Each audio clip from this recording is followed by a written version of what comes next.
राधे राधे जी। आप सभी भक्तों का मेरे चैनल में स्वागत है। तो जी, आज मैं फिर आ गई हूँ आप लोगों के साथ एक नई जानकारी लेके। तो जी, आज मैं बात करने वाली हूँ कि क्या लड्डू गोपाल जी को रोज़ाना पंचामृत से स्नान करवाना चाहिए। क्योंकि कई बार क्या हो जाता है ना कि जब हम लड्डू गोपाल जी की सेवा करते हैं तो देखिए, सेवा में सब कुछ आता है। जब आप उन्हें स्नान करवाते हैं या उन्हें भोग लगाते हैं या उनकी पूजा आरती करते हैं, तो ये सब कुछ उनका जो है सेवा में आ जाता है। तो जो स्नान है वो तो हम रोज़ लड्डू गोपाल जी को करवाते हैं, लेकिन कई बार क्या हो जाता है ना कि हमें समझ ही नहीं आता है कि हमें लड्डू गोपाल जी का जो स्नान है वो कैसे करवाना है। मन में लगता है कि क्या रोज़ाना पंचामृत से स्नान करवाएं। फिर कई बार क्या होता है कि लगता है कि अगर रोज़ाना नहीं करवाएंगे तो क्या पाप लगेगा। तो आइए जानते हैं। तो जी देखिए, ऐसा है ना कि जो लड्डू गोपाल जी हैं वो है भाव के भूखे, और साथ ही साथ वो चाहते हैं कि आप उन्हें हमेशा मतलब प्यार से उनकी सेवा करिए। हमेशा वो चीज़ें करिए जिनमें आपको आनंद मिलता है, और साथ ही साथ अगर आप आनंद में लड्डू गोपाल जी की सेवा करते हैं तो वो भी काफ़ी ज़्यादा खुश हो जाते हैं। फिर अगर छोटी मोटी भूल चूक भी हो जाती है तो इतना ध्यान में नहीं लेते हैं, लेकिन अगर आपका भाव ही ना हो उनकी सेवा करने की, अगर आप उनकी सेवा कर रहे हैं लेकिन आपका ध्यान कहीं पे हो, तो फिर जो वो सेवा है उसमें दिक्कत हो जाता है। तो आज बात करेंगे कि क्या लड्डू गोपाल जी को पंचामृत से ही स्नान करवाना चाहिए। तो देखिए, अगर आप रोज़ाना पंचामृत से स्नान करवाते हैं तो बहुत बढ़िया है, लेकिन वही हो जाता है ना कि कई बार हमारे पास वो सारी चीज़ें नहीं होती है जिनसे पंचामृत बनता है। क्योंकि पंचामृत का मतलब 5 चीज़ों से जो चीज़ें बनती है उसे पंचामृत कहते हैं। ऐसा नहीं है कि वो 5 चीज़ें में आप कुछ भी मिला दो और उसके बाद लड्डू गोपाल जी को स्नान करवाओ। नहीं, पंचामृत का मतलब ही होता है जिसमें दूध हो, दही हो, घी हो, शक्कर हो, शहद हो। ये पांचों चीज़ों को जब आप मिला देते हैं, उसके बाद जब आप लड्डू गोपाल जी को स्नान करवाते हैं तो ये बन जाता है पंचामृत। और क्या हो जाता है ना कि जब ये सारी चीज़ें मिला के हम लोग लाला की सेवा करते हैं तो हमें तो बड़ा आनंद आता है, लेकिन कई बार क्या होता है कि रोज़ाना हम लोग पंचामृत से स्नान नहीं करवा पाते हैं। तो उसमें भी कोई दिक्कत नहीं है। आप क्या कर सकते हैं कि आप जैसे वीक में एक दिन पंचामृत से लड्डू गोपाल जी को स्नान करवाइए, और नहीं तो अगर आप वो भी नहीं कर पा रहे हैं तो एकादशी, अमावस्या, पूर्णमासी, ये सारे दिन जो है आप लाला को, कान्हा जी को पंचामृत से स्नान करवाइए। अब देखिए, कुछ बातों को ध्यान में आपको रखना है। जब भी आप लड्डू गोपाल जी को स्नान करवाते हैं तो उसमें तुलसी दल डाल करके स्नान नहीं करवाना है।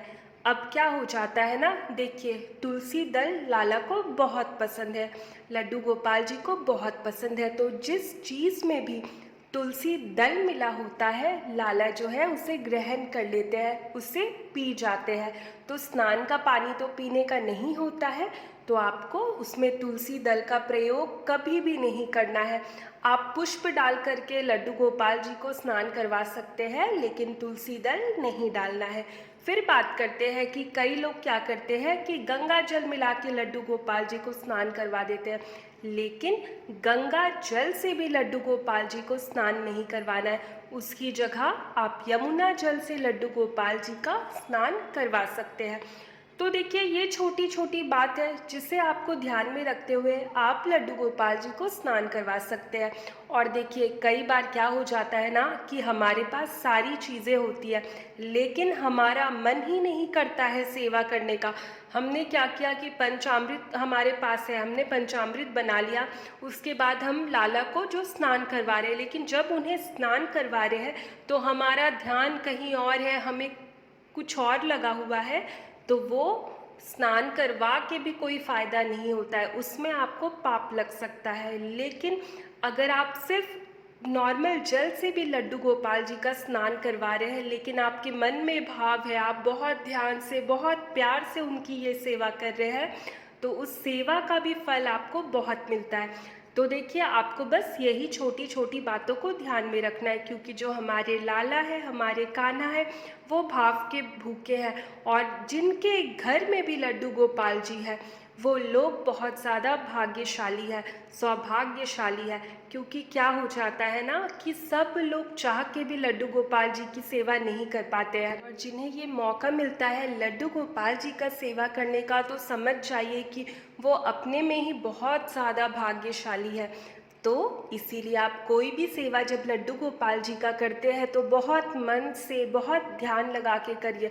अगर आप ये सोच के करेंगे कि बाप रे ये तो एक झंझट है, जल्दी जल्दी से इन्हें स्नान करवाना है, इन्हें भोग लगाना है, इतना टेंशन लेके आप सेवा करेंगे तो वो सेवा का फल आपको कभी नहीं मिलता है।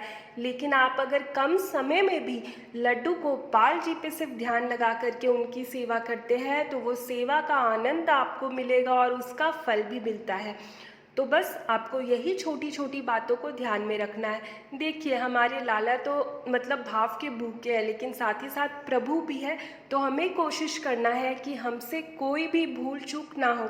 हल्का फुल्का देखिए अगर गलती होता है तो वो उससे कोई भी दिक्कत नहीं है, इतना भी डरने की ज़रूरत नहीं है। लेकिन आपको हमेशा ध्यान रखना है कि आपसे कोई गलती ही ना हो। आप मतलब बस आराम से इनकी सेवा करते जाइए। आप पंचामृत से स्नान करवाइए या नॉर्मल जल से, बस आपका जो भाव है वो दिखना चाहिए। आप भाव से सेवा करिए। और क्या है, आशा करती हूँ कि आपको समझ आ गया होगा कि आपको रोज़ाना पंचामृत से स्नान करवाना है या नहीं करवाना है, या किन बातों को ध्यान में रखना है, किन बातों को ध्यान में नहीं रखना है। तो आप वैसे करिए। और अगर आपको कुछ और भी जानना होगा तो आप मुझे कमेंट कर सकते हैं। तो जी मिलते हैं फिर एक नए वीडियो के साथ। तब तक राधे राधे। बस